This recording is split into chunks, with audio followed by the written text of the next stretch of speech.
All right. Our speaker today is Claudia St. John, president of the Workplace Advisors. Some of you have seen Claudia present before, and if you have, you know exactly why we have had her back. If you have not seen her yet, you are in for a true treat. Claudia is engaging, heartfelt, honest, and most importantly, she gets it. So, with no further ado, Claudia, I'm going to turn it over to you. Yay, thank you so much. I'm going to share my screen. Here we go, share. Okay, can you see me? Is that all working? Yes, everything's perfect. Awesome, thank you. Well, first of all, I am just so delighted to be here with you all today to talk about this incredibly important topic. And I'm absolutely delighted to be here. I'm going to be sharing a lot of tools and techniques. I'm going to start by giving a little bit of an overview about what is burnout and why do we feel the way that we do. I thought it was really interesting on the chat function. A few of you are like, no, I'm good. Not a lot of stress, not a lot of burnout. But most of you are like, yeah, duh. Of course we're stressed out. All of us are stressed out. So I thought that was a very interesting piece of feedback. And I also asked you specifically if you were thinking of yourself as a perfectionist. Perfectionists suffer from this burnout in higher degrees than those of us who may not be perfectionists. And I'll explain that in a bit.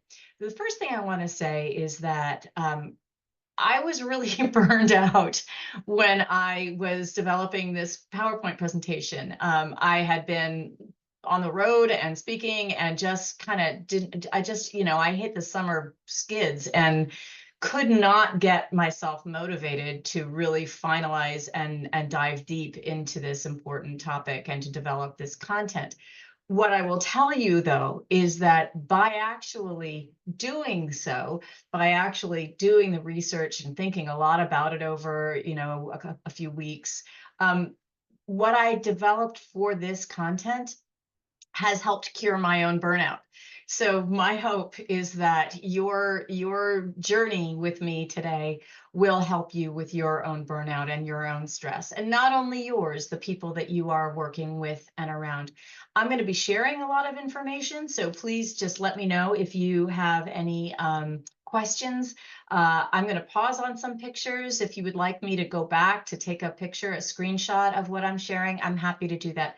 I'm just absolutely also delighted to be introduced to those of you within the sister Big I associations. So I hope that we can create a community here and hopefully feel a little rejuvenated when we're done. And we're all stressed out. And the reality is there are organizations like the Gallup organization, they've been studying stress levels for like 70 years. And what they have found is that we are at extraordinarily high rates of anxiety and conflict. A lot of employees, almost half of the employees reported, said that they had a lot of stress at work. 51% of employees say that they're actively looking for a new job, which is a very big indicator of whether or not somebody is engaged or disengaged at work. 59%, that's almost 60% of employees are quiet quitting. We've heard a lot about quiet quitting, but essentially what it is it's just saying, I'm checked out. I'm just actively disengaged. I haven't quit. I'm still here.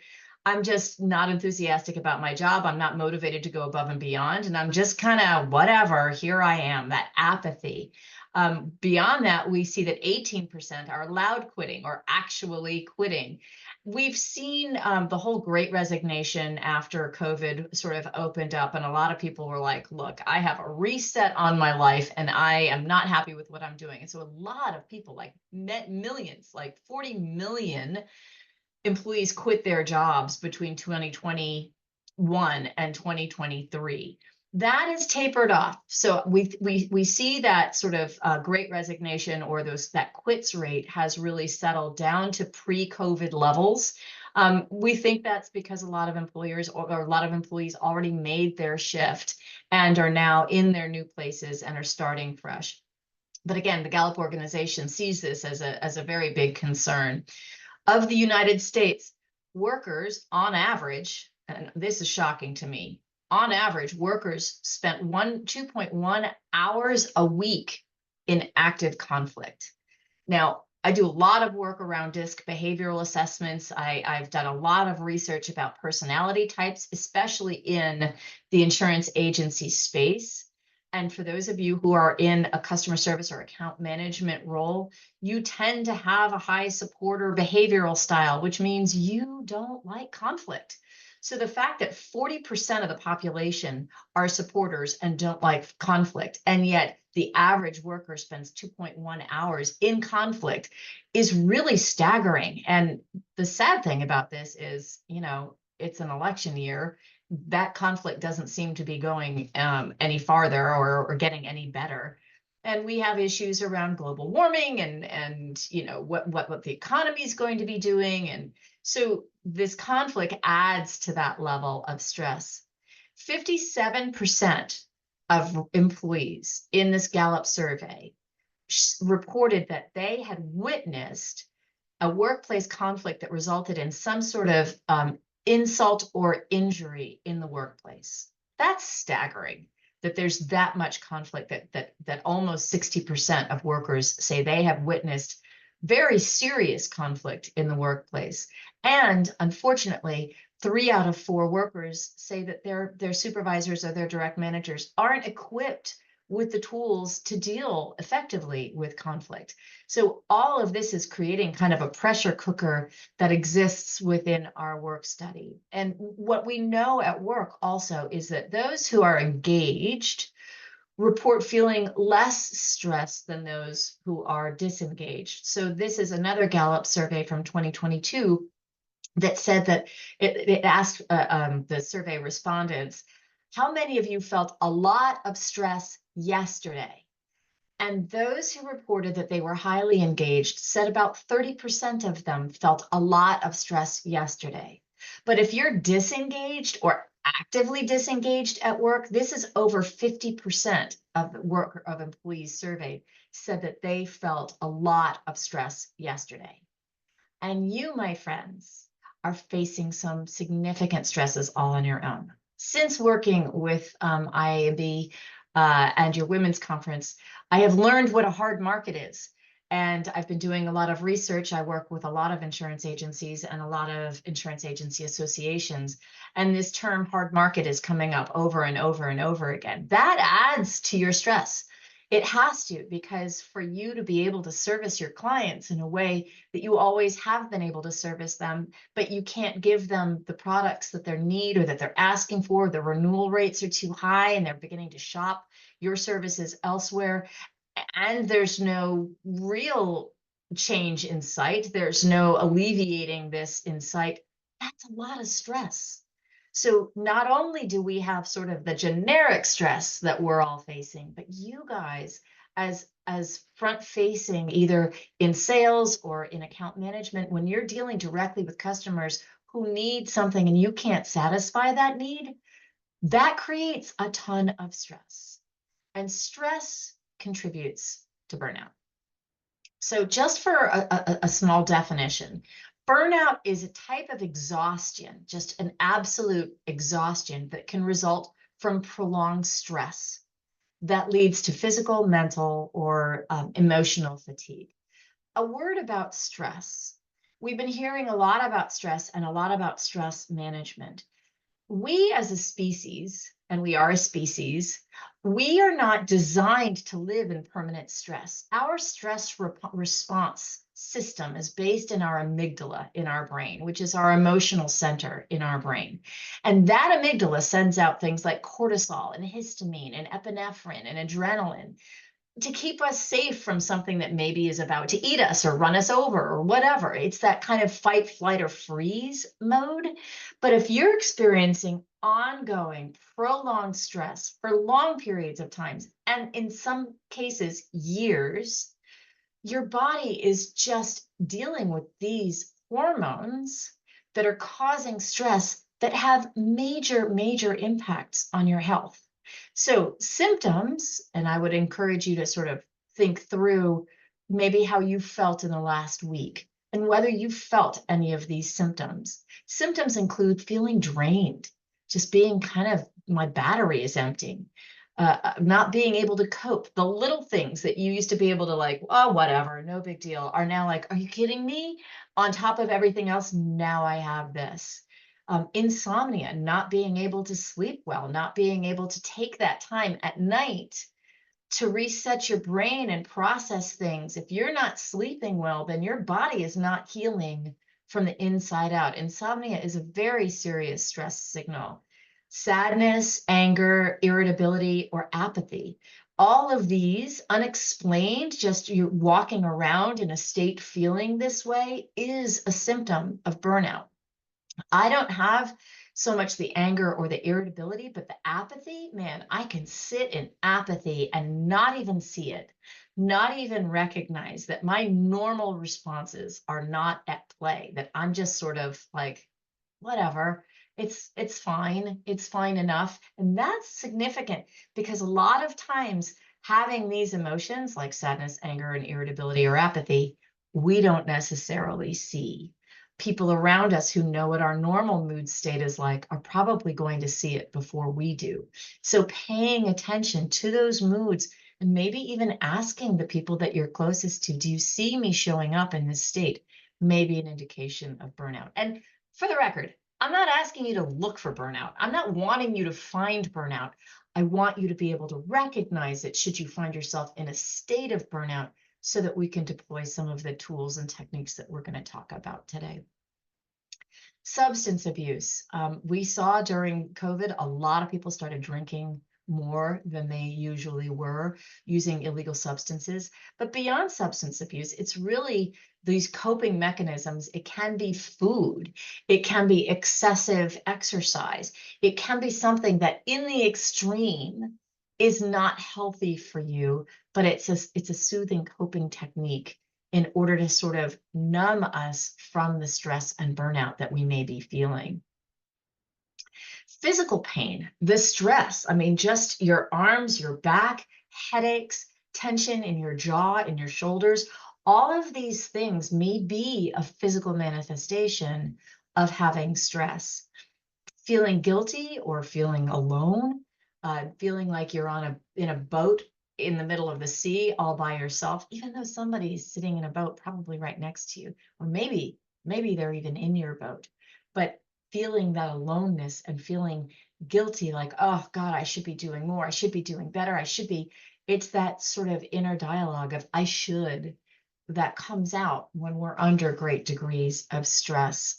And then in severe cases, burnout and stress can lead to premature aging of the brain.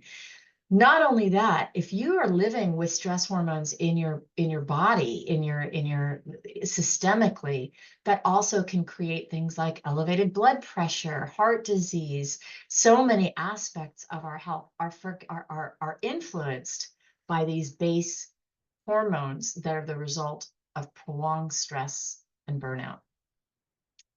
And most of you, I believe, are women. If you are not a woman, you are more than welcome. This applies to you as well. So I don't want to say that this is exclusively for women, because all of the solutions we're going to talk about relate to people, whoever you are. But women face some very unique challenges, because typically women are not only balancing their work responsibilities, but they are taking the predominant responsibility for all of the work that happens at home, raising children, taking care of families. And if you're a woman in her 40s or 50s, you may be in a position, or older, you may be in a position, we call that the sandwich generation. And those are folks who are not only taking care of children, but they're also taking care of their own parents. So these are all stressors that are unique to women, or men who are caregivers as well. Deloitte did a survey last year on women at work, and they came up with some really concerning studies. The good news from this report was that they were seeing less stress and less burnout than they had in the years prior. So there were some very good projections towards dealing with burnout. And I think it's possibly because we've had to deal with it, and we're developing the techniques we're going to talk about today. But 28% of women still feel very burned out, just in general, and that, that apathy, all of the symptoms I just described, they're experiencing. 31% have taken time off as a result of the stress that they're experiencing. So this is now not only affecting them, but if they're taking time off, sick time, things of that sort, that's affecting the organizations for which they work. 51%, and this is in 2023, 51% have reported having more stress than the previous year. I imagine in this industry with the hard market and all that you're dealing with, I know you're feeling more stress than you did last year, or at least I would be surprised if you're not. And if you aren't, I would love to hear how it is that you are not feeling more stress. And as I mentioned, of course, women bear the majority of the responsibility for domestic care and caregiving. And the stress that they're under as a result of all of that can have impact on your mental health, but only a quarter of women feel comfortable talking about mental health challenges or the absenteeism that accompany those mental health challenges at work. So while we're having these stresses and while we're experiencing this burnout, we still don't feel very comfortable having those conversations at work. This is one thing I would like to see changed. And one of the things that I do is I share how I'm feeling with my team so that they can help elevate my mood and remind me of how successful we are so that I can get out of that sense of apathy. And for them, they know that they can talk to me about how they're feeling and what mood they're in because I've shared with them I'm just like them. I'm no different. We're all in the same situation. We're all dealing with these stress levels. Menstruation is an interesting topic that's just started coming up in some of these global, like Wyatt, Hewitt, Deloitte studies on the real impact that menstruation has for women at work. And yet, all the studies indicate that while it has a significant impact for women at work, the conversations around it or the policies put in place to help women deal with it are still entirely taboo. Folks are not comfortable having conversations about what is a normal body function for most working women every single month. So the fact that we're not talking about this is a unique challenge that women face. 41% of women in the Deloitte study said that they went to work while facing significant symptoms and pain as a result of their menstruation, and 30% took time off in order to deal with the symptoms of having their period, and yet they're not comfortable talking with their bosses about it. So it's a condition that women deal with that they don't even feel comfortable talking about at work. McKinsey also did a study last year, and that's the Women in the Workplace, where they talked about 4 myths that I thought were fascinating about women at work and debunking those myths about women at work. The first one about women at work is that women are becoming less ambitious, that they're kind of having more apathy, sorry, I'm stumbling over my words, but also really not showing up in the way that they were normally showing up, that they just, as generations move in to the new workforce, they're just not as motivated.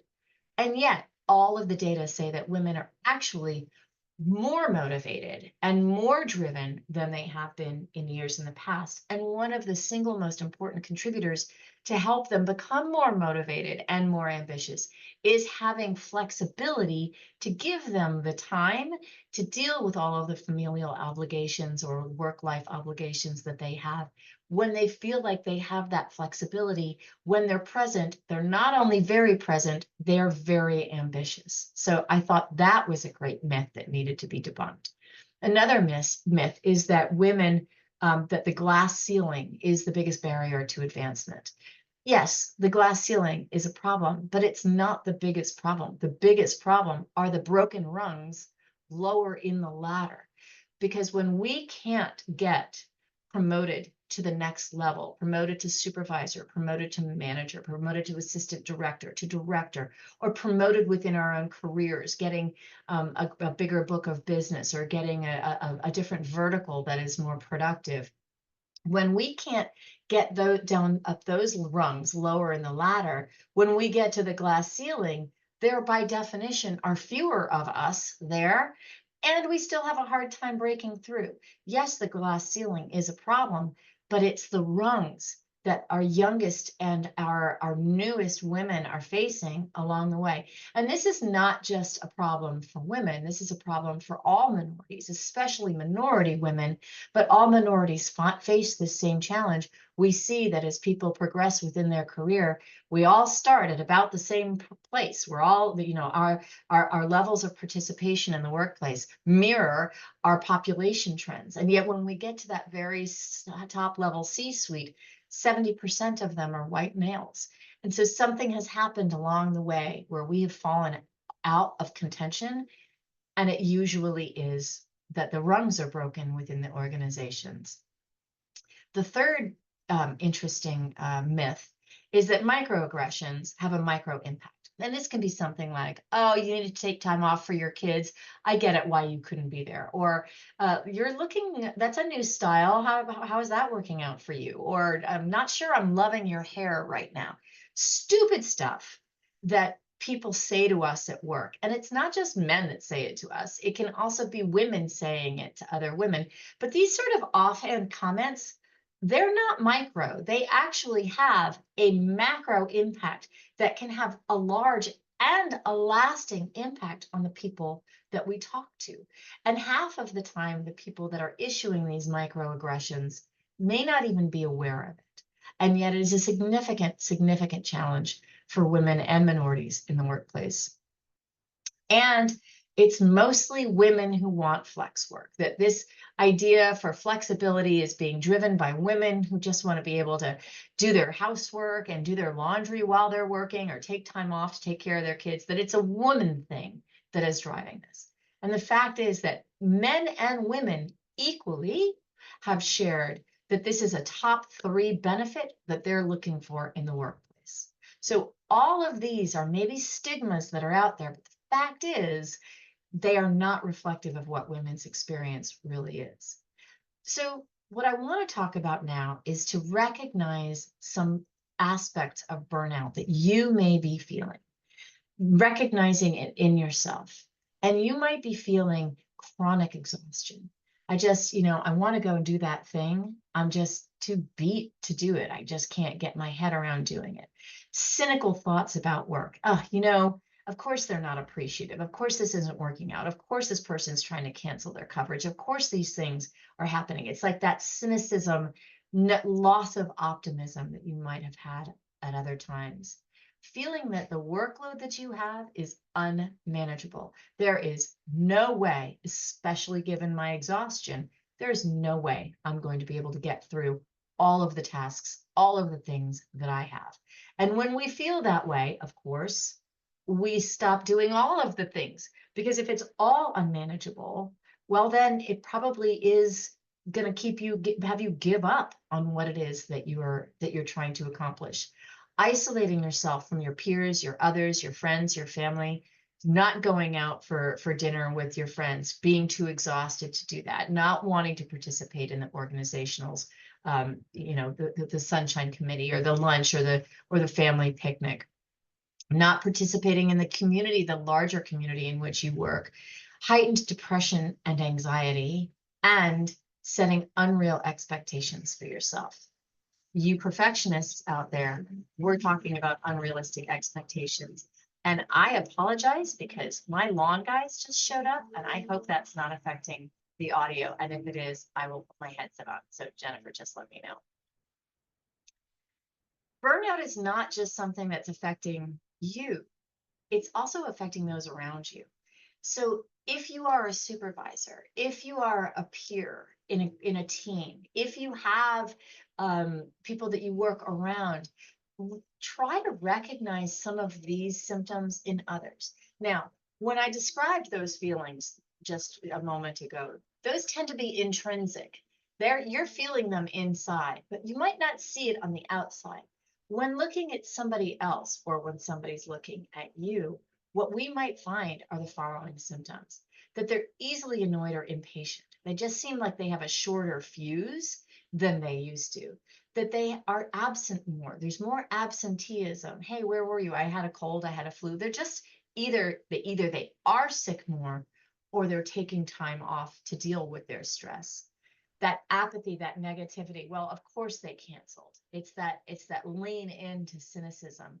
Whereas you might not have been a negative person. All of a sudden it's like, well, why bother? That negativity, having expressions of feeling unvalued. If you start hearing your peers saying, nobody cares, he doesn't recognize what I do. He didn't recognize that I went above or beyond, or she didn't see that I put in extra time to fix this. She didn't even say thank you. This recognizing or this resentment, this living in a space of feeling undervalued or feeling overwhelmed or feeling unproductive or hopeless. Any of these expressions, hearing somebody saying these things, these are symptoms and telltale signs for you to say, hey, maybe you're burned out. Let's have a conversation about that. And of course, those who are actively disengaged. I'm just done. So these are all the symptoms and a lot of the reasons why.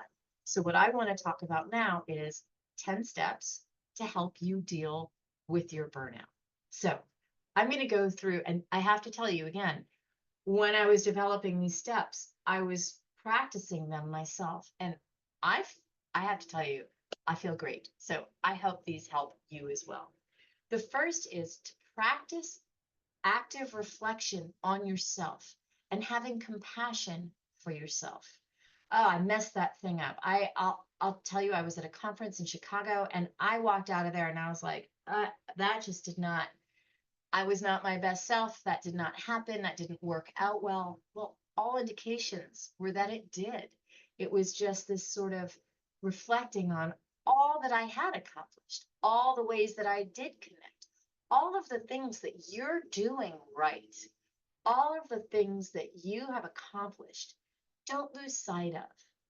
Take some time to write down the things that you did, the things that you've accomplished, because they are a lot. And if you're not paying attention to them, you can miss all of the things that you're succeeding in.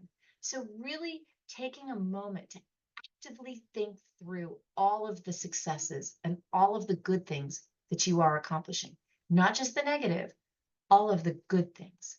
The other is creating an action item for beating burnout.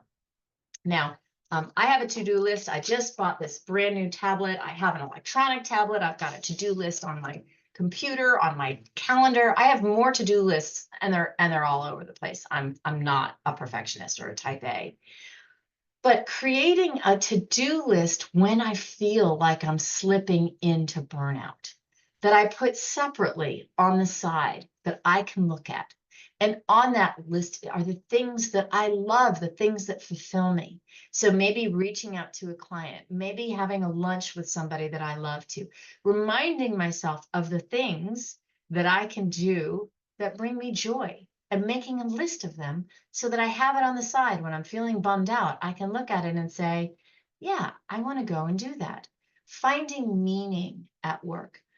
There is a confluence when the meaning is defined as you doing something within an organization where you share the values, that you like helping others, whether those are your external clients or your internal clients, and that there's an alignment, that the values of the organization are aligned, and that there's an alignment between what you do and your natural skill set. The things that you're best at, you get to put in place. That creates meaning and being excited about something, having a project or a goal that is exciting, writing down the things that your work that create meaning for you, reminding yourself and putting them on a list for you to think about when you're feeling burned out. Creating a gratitude journal. Now, we've all heard about journaling. If you're stressed out, you need to do a gratitude journal. I mean, this was hit hard during COVID when we were all feeling isolated, when we were all feeling depressed. Have a gratitude journal.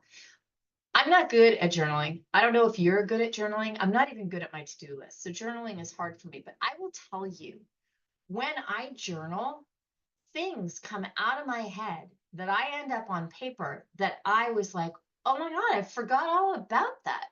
and you write some more. And oh my gosh, I forgot all about that too. Just write. Let your brain communicate through your hand. The act of writing somehow or another creates a creative process in your brain that helps you see and think about all of the joys and the gratitudes that you have. It's a phenomenal exercise. And it's not just like pop psychology. You think differently when you're writing it down.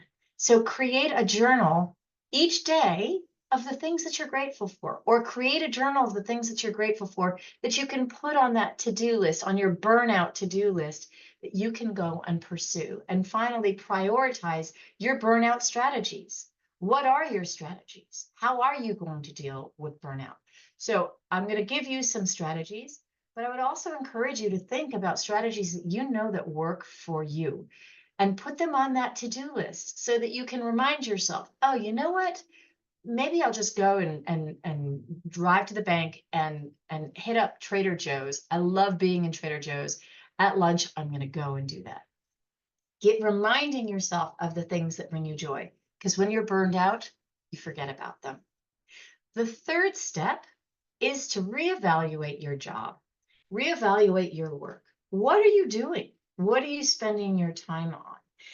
This is a very important aspect because our work seems to be the flashpoint of where we feel burned out.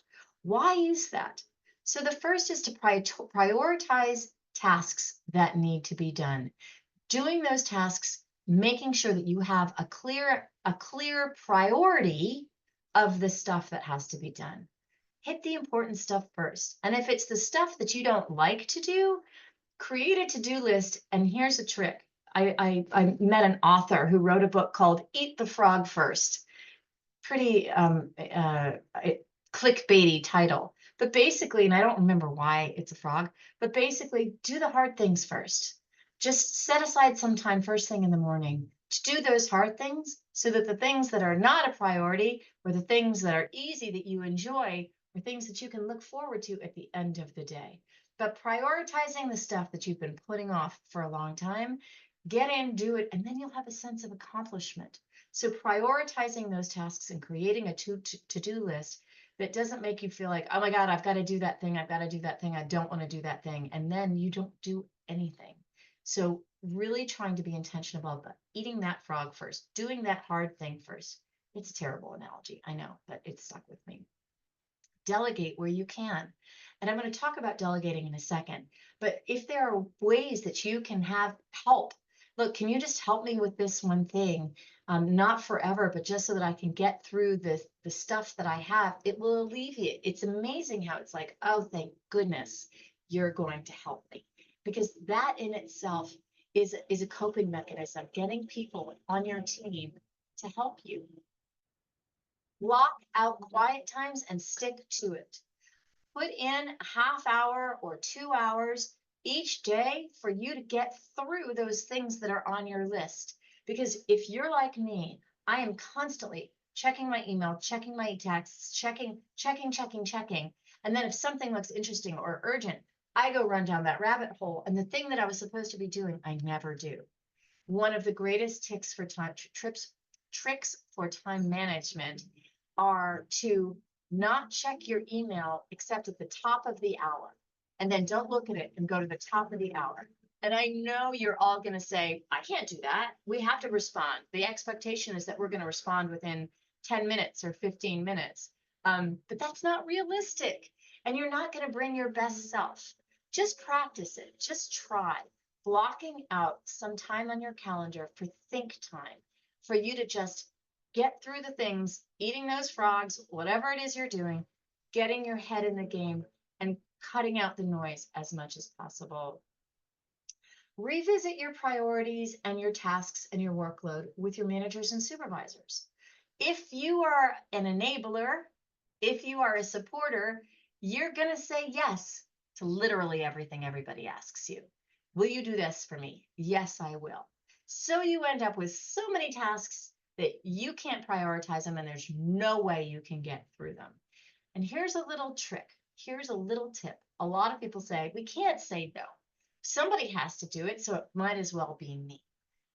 Yes, however, If you recognize that all of those times you say yes is a promise to somebody, and you recognize how many promises you have in your lap, you know you're not going to be able to keep all of those promises. You know something's going to fall through the cracks, that there's going to be a promise broken.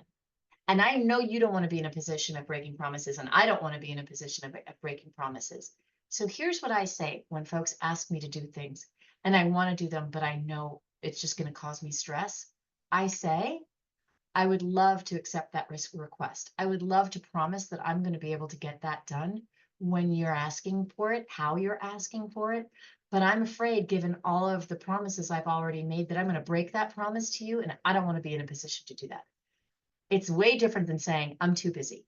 It's saying, I view my commitments to you as a promise, and I'm afraid that if I say yes, I'll break that promise. So being able to prioritize and learning how to say no. Finally, I encourage you to SWOT your job. What does that mean? Well, I do a lot of work career counseling with people who are in career transition. And this is a tool that I developed to help them really clarify where they want to go and what they want to do. So the first thing is to write a list of all of the tasks that you have to do. And maybe this is the first thing that you do on Monday or whatever, but writing down all of the things that you're responsible for, all, even including opening the mail or responding to emails or updating the website or whatever it is, in addition to all of the client demands that you have, you make a list of all of those things. And then you develop a 4-square audit of your job. And in the top left-hand corner, I don't know my left from my right. I think that's my left. In the top left-hand corner is to write down all of the things about your job and the tasks that you do that you love to do and are good at. So you write all those things. Oh my God, I love doing this. I love doing that. I love it when I can go and do this. So all of the things you love to do. And below that, all of the things that you love to do, but may not be so good at. Maybe you're a beginner. Maybe there's a style that you would want to do. I love to public speak, but maybe I don't know if I'm good enough. I need to be better at it. Whatever it is, when you're thinking about your job, all of the things that you love to do, but may not be great at. Then we start looking at the things on that list that you hate to do. So what are the things that you hate to do and you're good at? Write all those things down. And then what do you hate to do and are bad at? Once you have this entire mapping of your current job, now you can have a conversation with your boss, with your peers, saying everything that's in that upper left-hand quadrant, the love to do and are good at, lean in, embrace it, man. That's your sweet spot. That's going to create motivation. That's going to help you beat burnout. That's going to do everything that you want to be able to do because it's effortless. If you love it and you're good at it, you'll be able to knock it off without a problem. The stuff that you love to do and are bad at, those are opportunities for you to grow. Those are ways that you can be developing yourself in your career or maybe outside of your career. But the things that you love to do, those are all opportunities. The things that you hate to do and are good at, if you hate to do it, but you're good at it, you just got to try and minimize it. But those might start creating opportunities to develop somebody else, opportunities to delegate to somebody else, growing somebody in your organization so that they can do these things and you can train them because you're good at it. You just don't like to do it. Hopefully you'll find somebody who is good at it. And if you have things that you hate to do and you're bad at, you need to have a conversation with your boss about that. Or if you are the boss, you need to figure out a way to get that off of your plate. Because if you hate doing it and you're bad at it, that's not stuff you should be doing. That's stuff that you should not be doing and figuring out a way to deal with it.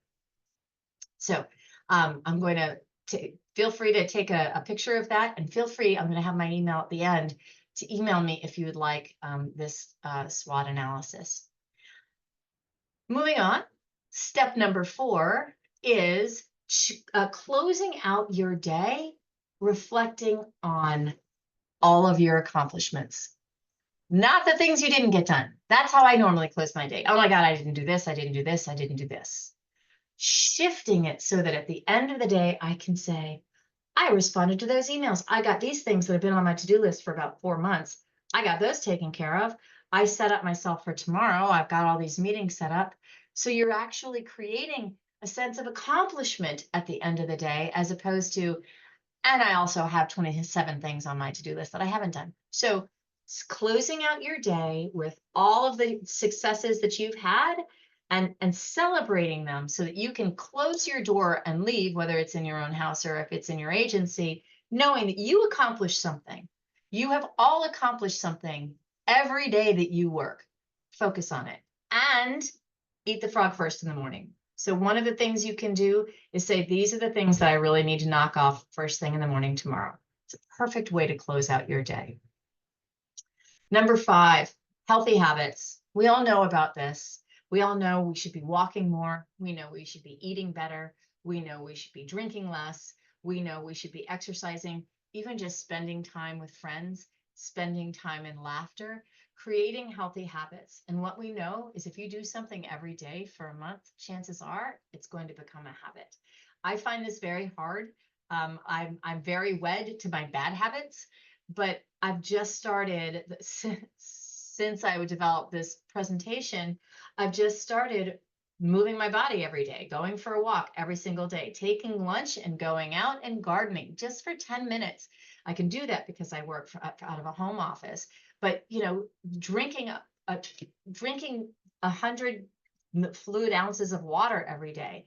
When you do it and you get used to it, it's all good for you. And then you feel like you have a sense of accomplishment.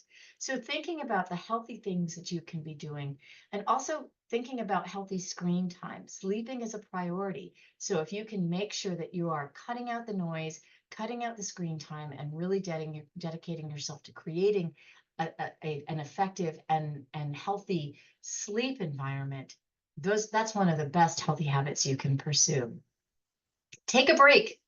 I just read a study yesterday that said that 48% of workers don't take their fully allotted PTO or vacation time. You need to take your vacation time, not only because why waste it? It's a benefit that's been offered to you, but because you're going to be better off with it. That's why 10% of businesses are now moving to unlimited PTO, but people are still not taking it. Take the time off, even if it's a staycation. Take the time off. You'll realize you can start focusing on things better when you have that fresh look.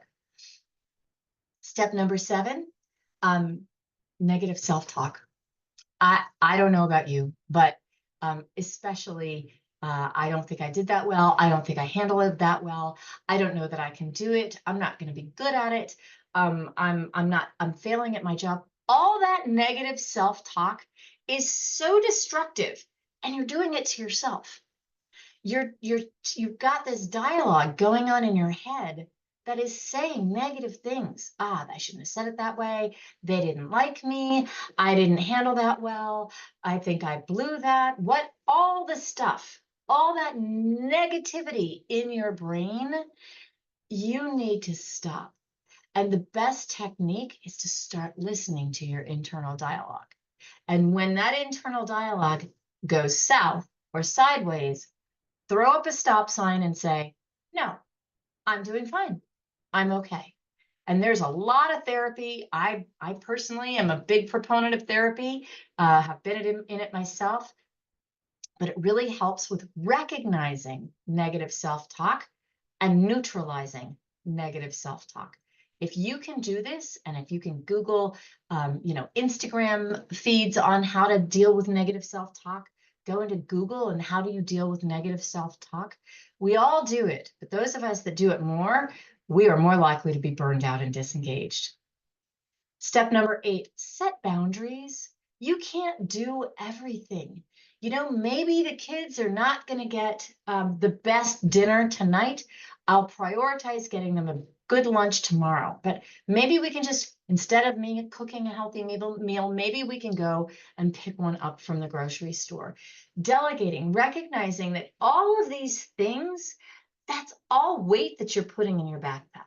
You're just constantly feeling like, I'm not doing great at work, and I have to deal with all these other things at home and at work. So being able to say, I would love to be able to do that, but I'm not going to be. I need to block out time so that I can have quality time with my kids. I can't do this because I really need to prioritize taking care of something else. Setting boundaries and saying, I'd love to promise that I can do that with you, but I'm afraid I'm going to break that promise given all that I have on my task. Making sure you set boundaries for yourself. If your dry cleaning doesn't get picked up on Tuesday, it can get picked up on Thursday. You can do these things. So making sure you give yourself space. You perfectionists out there, you are the worst. You are the ones that are saying, I'm failing, I'm not being productive, I'm not good at this. And it's because you set unrealistic expectations of yourself. You set unrealistic goals. You're perfect is probably never going to happen. Any of you that listen to Brene Brown, any of you who have followed Brene Brown, and I encourage you to Google her if you have not listened to her podcasts or read her book. But where perfection goes, shame follows, because we are not perfect. None of us are. We have to give ourselves space to be imperfect because we are imperfect. And if we set those expectations of ourselves, if we set ourselves up for failure, we're going to get burned out. You are imperfect, and that's why we love you, because you are imperfect. Give yourself a break, cut yourself some slack, and recognize that we are able to set boundaries. We are able to say no, and we are able to say, for today, this may be good enough. And that brings me to my very last step. My gift to you all is a Reiki prayer. I am a Reiki master. I don't do it enough. I should do it more. It's a healing modality. It's an ancient Japanese healing modality. But there is a prayer that all practitioners need to participate in when they are delivering healing Reiki. This prayer has gotten me through the worst days of my life, and I hope it will help you as well. So this is my gift to you. The Reiki prayer. It goes like this. Just for today, I will not worry. Just for today, I will not be angry. Just for today, I'll be grateful for all of my blessings. Just for today, I will work honestly. And that I think they mean I'll do my best at work. Just for today, I will be kind to every living thing, including myself. So this is the Reiki prayer. I start my day with it. I love starting my day with this prayer because you know what? I might not be able to do these things for the rest of my life, but I can probably do them for today. And you add enough todays together, and then you actually have a meaningful life and more joy. So I am going to throw this screen up. Please connect with me for any questions you have, any of the material that I've delivered. And Jessica, are there any comments or questions or thoughts? I found this to be incredibly engaging and exactly what I needed. I was watching the comments coming in, and I think it is clear that we hit the nail on the head with what was being asked of our membership. And Claudia, first, before I go any further, absolutely, thank you so much. Oh, thank you for giving me, I mean, I feel healed by being asked to do this. So thank you for creating an opportunity for me to reground myself. Absolutely. And for those of you who clearly enjoyed this presentation, our next webinar with Claudia is November 6th at 12 o'clock. We're going to be tackling the power of positive feedback. Again, another effort to keep our women in insurance engaged and moving forward. And finally, another shout out to all of the associations who participated in today's webinar: Georgia, Michigan, Minnesota, Nebraska, South Carolina, and of course, IAB. Thank you all so much for joining us. As I've noted, we are recording this webinar, so you will be provided the webinar. And Claudia, is it safe to say we could share the slides with them as well? Absolutely. And there was a comment asking for the Reiki prayer again. Shall I throw that back up or do Yep, we want go ahead. You may put that back up. Okay. That's my Uh, favorite too. yes. Okay, so here we go, share. And there it is. I love it. So if All you want to right. take a screenshot or a picture of Yeah, we can keep that up for a little bit. Thank you all so, so much for joining us, Claudia. Thank you. Enjoy your day. And I'm sure wherever all of us are, it's probably still hot out. So a little extra ounces to your 100 might be a good idea today. And stay cool and safe. Thank Thank you, you. everybody. Thank you for spending the time with me today.